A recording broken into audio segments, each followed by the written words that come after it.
Hello mga ka-farmers, magandang hapon po sa lahat. So update po sa ating kambingan ho. Ayan ho, medyo mainit ngayon, wala namang ulan. Simula pa kaninang umaga. So yun, ubos ang kanilang mga pagkain. Ayan ho, ubos. Yung pinapakain ko nila kaninang umaga is dahon po ng kamansi. Yung may tinik-tinik yung gulay niya. Saka dito Carabao grass po. Nilagay ko po sa malaking batya or balde. Ayan. Kinakain nila yan.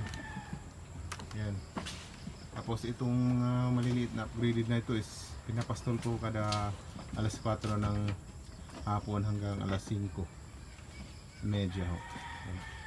Tapos yun yung bago kong style ng pagkain nila, nilalagay ko sa batya kasi ho, wala na ho akong masungkit na mga damo-damo sa kahoy.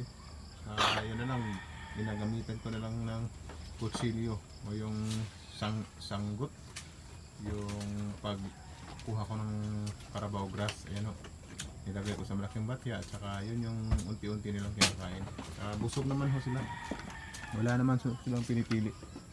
Ayan o, tingnan nyo, ito yung update sa aking kambingan. Medyo bumalik na yung kanilang pangangatawan, kalusugan po. Binigyan ko sila ng dapat maraming tubig, saka maraming konting asin, saka maraming tahop, saka yung silage, ano yun, yung corn feeds nila. Ano, tingnan nyo naman, magandang panahon ngayon, kaya yun nakakuha tayo ng marami-raming pagkain nila. Ito lang yung aking pabahayo. Napakamura lang ho yan, mura lang po yung budget na nilaan ko dyan. Simple lang ho, simple lang ho ang aking kambingan. Kaya tsaka ito yung aking F4 series na ina, tsaka yung anak niya is F5 series na yan. Kahit hapon na, kahit kusog na ho sila, binigyan ko pa rin ng isang sanga ng langka. Yan o, sanga ng langka. Kinakain pa rin nila kahit medyo busog na ho sila. Kahit na busog na ho sila galing sa pastol, nilagyan ko lang ho kasi ho, ang ina ho talaga yung kailangan kong busugin lagi. Kailangan sapat na nutrition yung binibigay natin sa ating inahin kasi ho, yung kanilang mga anak, especially mga lalaki yung anak, medyo malakas dumidi ho, malakas uminom ng gatas, kaya panatiliin nating masigla, malusog ang inahin dahil sila ang bumubuhay sa kanilang mga anak. Kung payat po sila, kung hindi sapat ang kanilang nutrients, payat din po yung kanilang anak at posible pa hong mamatay. Ngayon ho is nagkakaproblema ako dito sa aking isang kambing ho, yung isa na yan kasi ho hindi kumakain ho. Yung kapatid niyang lalaki, ang lakas naman kumain. Ayan ho, malakas kumain yan, sumasama pa sa pagpapastol. Yan siya kanina, nagpaiwan lang sa kanyang kulungan. Sus, namumblema ako po. Baka meron po kayong suggestion po, anong gagawin dito. Binilhan ko na ito ng tiki-tiki, tsaka nilagyan ko ng dalang drops pampagana po sa kain. Baka bukas po magana na siya kumain. Sana naman po kasi lugi na naman ako nito pag kinuha ito ng juice. Bala ko pa naman sa F5 na ho ito F5 series na ito, lalaki na ito.